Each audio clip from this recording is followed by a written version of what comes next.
you're someone like me that downloads a lot of patterns off the internet to knit, you might be wondering how you can read all of those patterns and work with them without having to constantly print everything out.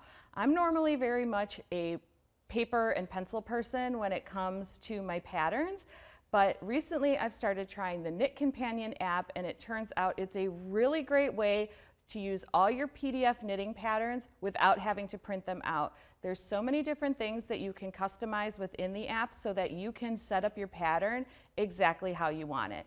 So in this video, I'm going to show you some of the features that are used in the knitCompanion app, which is available both for Apple and for Android. So let's go ahead and take a look. So to start, I have an iPad here. That's just the device I'm using. So let's go ahead and open up that knitCompanion app. So here, when you open the knitCompanion app, you're on the projects page, and let's go over here and click to PDFs. So here are the PDFs that I have saved onto the actual app. So these are the ones that are patterns that maybe I'm currently going to be working on and that I want to take and set up so that I can knit them. So you'll notice up here we have local, Ravelry, and Dropbox. So local are the things that I have taken from somewhere else and put onto the app itself.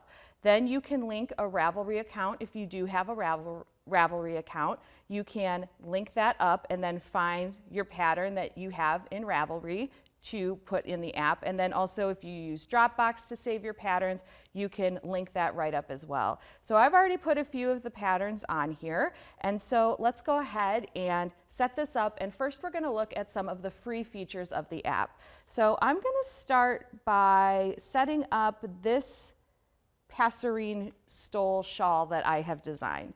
So we're going to click on that, and when I click on it, we have all the pages of the pattern right at the top. So this particular pattern has 7 pages, so I can click to the different ones, and you can either use your finger or a stylus, whichever you prefer. So all my pages are all right here, and then I'm just going to click Start Project. And when I click Start Project, a little box pops up to say Enter Project Name, and I can call this whatever I want. Let's say I'm going to make this as a gift for my friend Beth. I can say Shawl for Beth, hit Return, Create Project, and now I've created a project, and you can see already it's starting to look a little different. So the first thing you'll notice is that I have these 2 bars on the screen. We have the yellow one going across this way and the blue one going up and down. And so you can move these however you like. So let's go ahead and click to maybe page 2 of the pattern here, where we have our actual directions. So you can use this yellow one however you like. Most people use it as a highlighter bar. So as you're working, you can just move it down like this, and it'll stay right there the whole time until the next time you come back to that page. So it's really great to help you keep your place in your pattern when you set your project down. This blue line you can use for whatever you want to. Most of my self-published patterns are written such that they are in 2 columns. So maybe you want to move the blue bar over to one side so you know you're on this side of the pattern, and then you could move the blue bar over to the other side to know that you're going to be working on this side. You can really use it for whatever you want. Also, there's something really cool that's called a You Are Here marker, and I think that this one's really great. So I don't know if you're able to see it, but there's this little red icon here in the corner, and that's the You Are Here marker. And all you have to do is press and hold on the screen, and it brings it right over to wherever you were pressing. So you know, okay, I'm on this increase section. Or if we go ahead and click to maybe page 3, maybe you're following the written instructions for the chart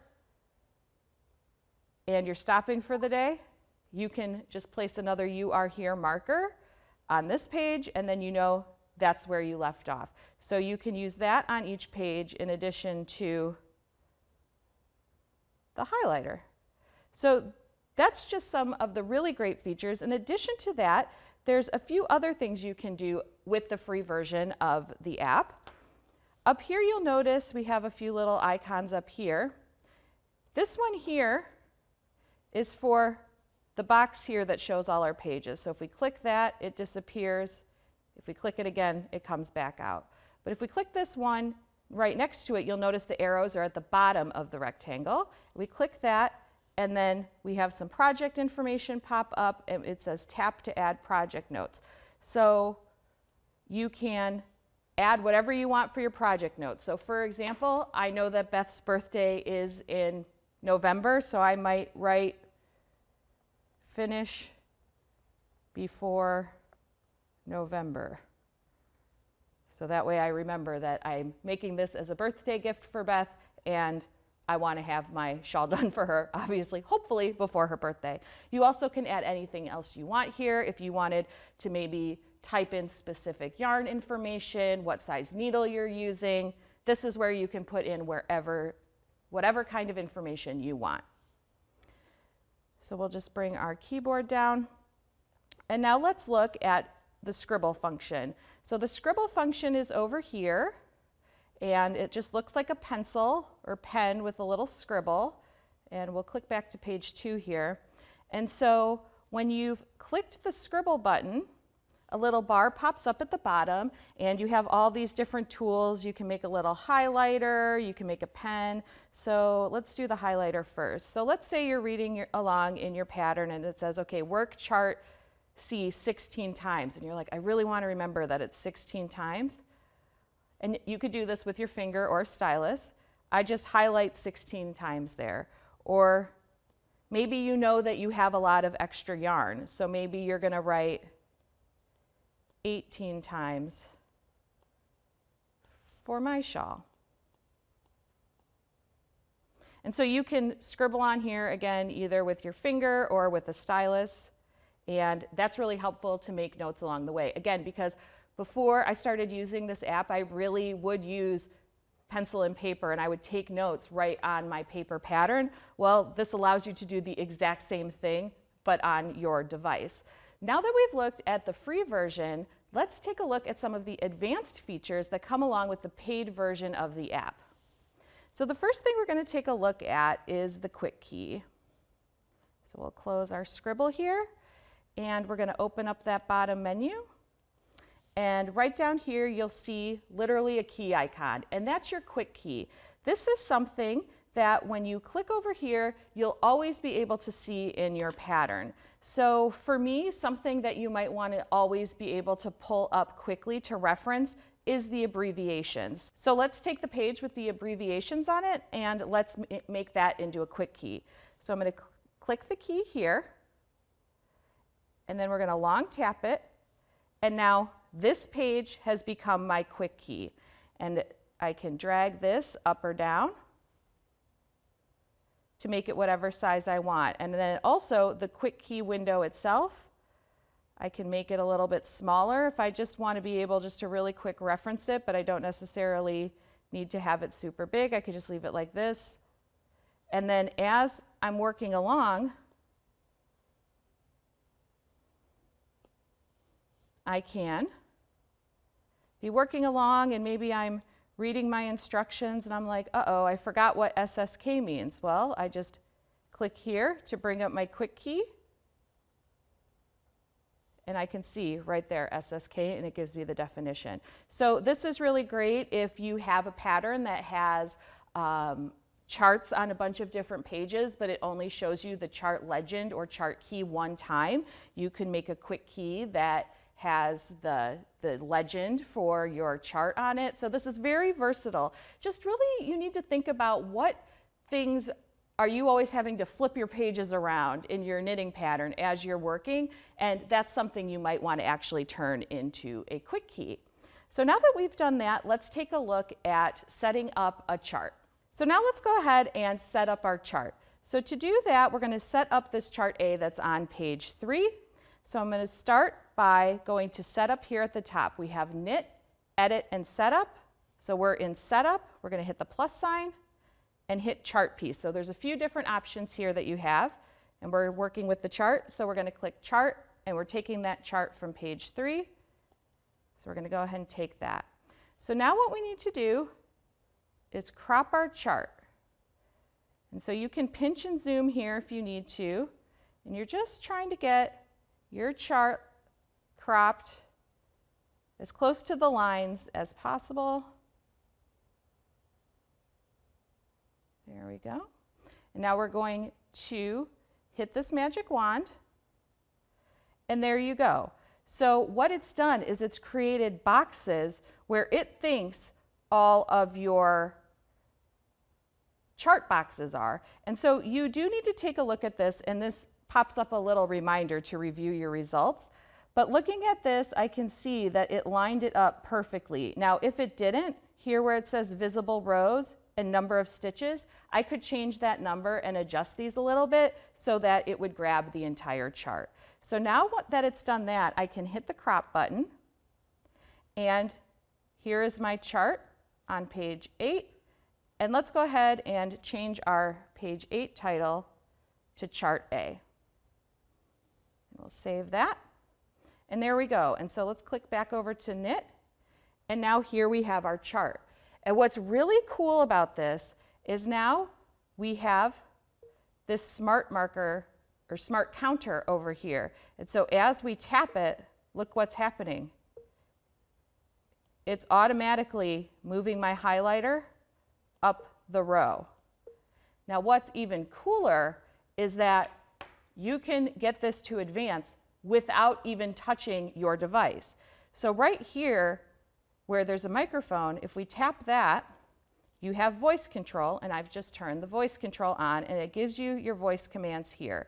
So we're going to use one of these to have it keep advancing. So if I say next, next, next, now it's just advancing my line without me even having to touch my iPad. I don't have to put my knitting down to click my little counter and keep going. I can just say next. Oh, I messed up. I need to do something else. Back. Now it's gone back a row. So that's a really cool thing that you can use in order to keep track of your chart. It's just a really neat function of the knitCompanion app that you can just go ahead, make your chart exactly how you want it. You have your "You Are Here" marker, so when you're leaving off for the day, you can just put your little marker there and set it aside, and your chart is ready to go.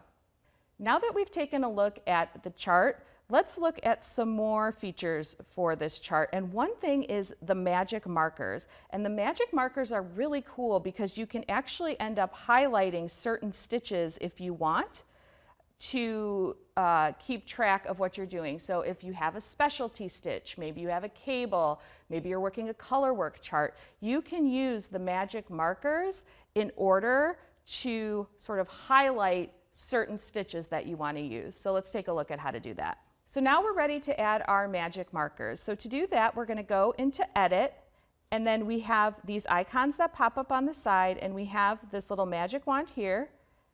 And when we tap that, we have this pops up on the bottom where we have a plus sign. Tap the plus to add a marker. So we're going to tap that, and now we have a magic marker or a custom marker. So let's add the magic marker.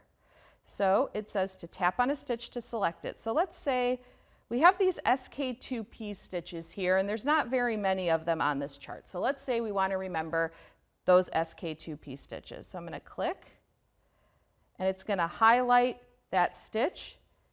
Here's the color it's making the stitch. We can tap on that if we want to change it to some other color. You can. And you can change the name of it. And we'll call that SK2P.